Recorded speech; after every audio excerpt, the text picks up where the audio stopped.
की, दलितों की और आजादी के बाद उस इलाके को तरक्की से महरूम रखा गया।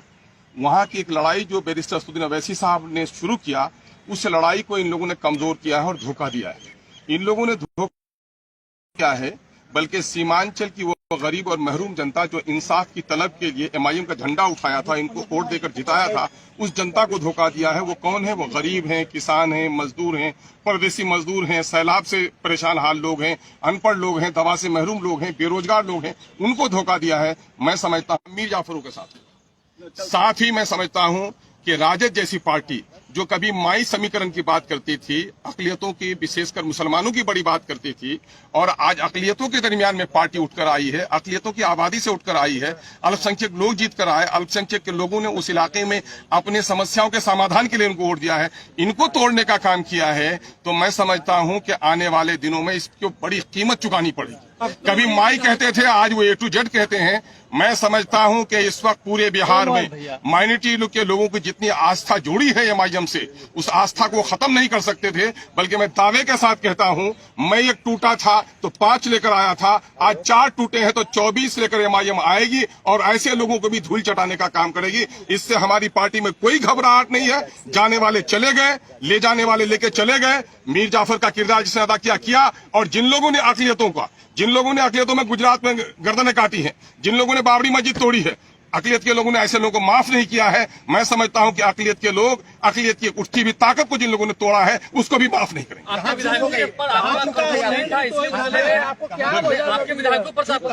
नहीं, मेरे कंट्रोल का मामला ये है, ये पुलिसिया मामला नहीं होता है, कंट्रोल है। उनको इतनी आजादी मिलनी चाहिए, सोच समझ की आजादी मिलनी चाहिए।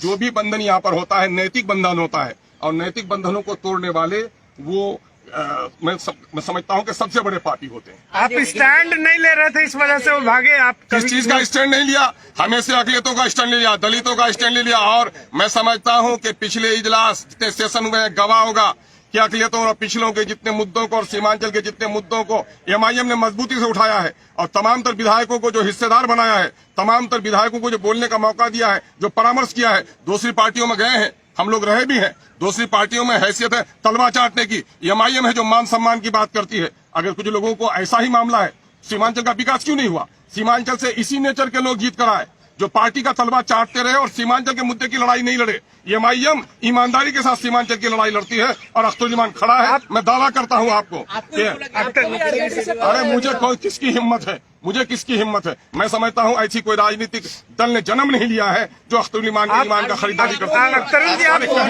कहने को कोई लफंगा किसी को अगर इशारा कर दे तो थोड़ी ही है कि क्या कहना। आप उधर भी नहीं रहे, आप भी तो उनके साथ खड़े रहे हाउस के बाहर। क्या स्टैंड अलग नहीं है? सवाल ये पैदा होता है, आप महागठबंधन के साथ भी नहीं रहते थे, बिहार के पिछड़ों के लिए जो बात हमने की है, सीमांचल के हक और इंसाफ की हमने बात की है। सीमांचल में वो तमाम तर विधायक जिनकी बस्तियां कट रही हैं, जहाँ सैलाब का कहर है, जहाँ पुल नहीं बना, सड़क नहीं बना, स्कूल नहीं बना, हॉस्पिटल नहीं बना, रोजगार का मौका नहीं आया, वो स्टैंड कोई साथ दिया क्या? उस स्टैंड में एमआईएम सब लोग साथ थे क्या? दूसरी पार्टियां थी क्या? हाँ, जो कॉमन मामला था, अभी मामला आया अग्निपथ का मामला कॉमन इशू है। कॉमन इशू में हमने भी पार्टी का साथ दिया। लेकिन जहां तक सीमांचल के मुद्दे रहे, सीमांचल के मुद्दे में पार्टी कभी पीछे नहीं रही है। और मैं समझता हूं किसी पार्टी ने सीमांचल की इतनी वकालत नहीं की है जितना अल्प अवधि में एमआईएम ने की है। नहीं था, बड़ी पार्टी बन गई। आपको क्या लगता है बिहार में कुछ होने वाला है? अब भाई, ये मुंगेरी लाल के सपने हैं। मैं समझता हूं कि विचारों की लड़ाई लड़ने वाले अवसरवाद की राजनीति नहीं लड़नी चाहिए। अब ये उम्मीद पालते हैं, उनसे पूछिए। लेकिन मैं जनता की लड़ाई लड़ता हूं, सड़क से सदन तक। सड़क में हमारी लड़ाई और मजबूत होगी। सदन में भले ही हमारी संख्या घटी है, हम सदन की संख्या घटने से नहीं घबरा रहे हैं। मैं समझता हूं कि बिहार की जनता इस हादसे से और रिएक्शन के साथ। आपको महागठबंधन के फोल्डर में रहना चाहिए था, ये महसूस हो रहा जी? महागठबंधन के फोल्डर। मुझे किसी के फोल्डर की जरूरत नहीं है। मैं मंत्रालय का ख्वाब भी नहीं देखता, और मैं कोई अपनी जाति फायदे के लिए राजनीति भी नहीं करता। मैं तो सीमांचल की लड़ाई लड़ने आया हूं। बिहार के दबे कुचले अकलियतों की, पिछड़ों की, शोषितों की, वंचितों की आवाज बनकर आया हूं। मुझे खुशी और प्रशंसा इसी में है कि मैं उनकी आवाज बन सकूं। मंत्रालय की भी ऑफर थे मुझको, तो ऐसी चीजों को पांव के ठोकर में रखता है अख्तरुज्जमान, और एमआईएम भी रखती है। हमारे जो राष्ट्रीय अध्यक्ष हैं, उन्होंने कभी भी इन चीजों को आड़े आने नहीं दिया, हमेशा सच्चाई और हक की बात की है। और मैं उसका सिपाही हूं, पूरी तवानाई के साथ, पूरी मजबूती के साथ। इन हादसा से भी, इस तूफान से भी हमारे इरादे और अज़्म का जो दरख्त है वो हिल नहीं किसको सकता। दोषी मान रहे हैं? दोषी दोनों हैं, दोषी दोनों हैं, टूटने वाले भी दोषी आपको हैं। अंदेशा नहीं था कि पहले से वो संपर्क में अगर- थे? ये बातें तो अच्छा, बहुत दिनों से फैल अंदेशा रही करता थी। भी तो आप क्या समझ रहे हैं? भागने वाली कोई बकरी है जिसको बांध के रखेंगे आप? इंसान तो विचारों से बंधा हुआ रहता है। अगर जिन लोगों ने विचारों का त्याग कर दिया हो उसको बांध के नहीं रखा जा सकता। आरजेडी में जाकर उनको क्या फायदा मिलेगा, क्या हाँ लगता है? बिल्कुल, साहब को भी घटनाक्रम से बिल्कुल मैंने यहाँ की खबर दी है और उन्होंने कहा है इससे घबराने की जरूरत नहीं है। और जो जिंदा तहरीकें होती हैं ये इस किस्म के हालात आते रहते हैं और ऐसा होता है सैलाब में खसो खासा बह जाता है और जो मजबूत पहाड़ होता है खड़ा रहता है। महाराष्ट्र के बाद बिहार में भी खेल होगा क्या?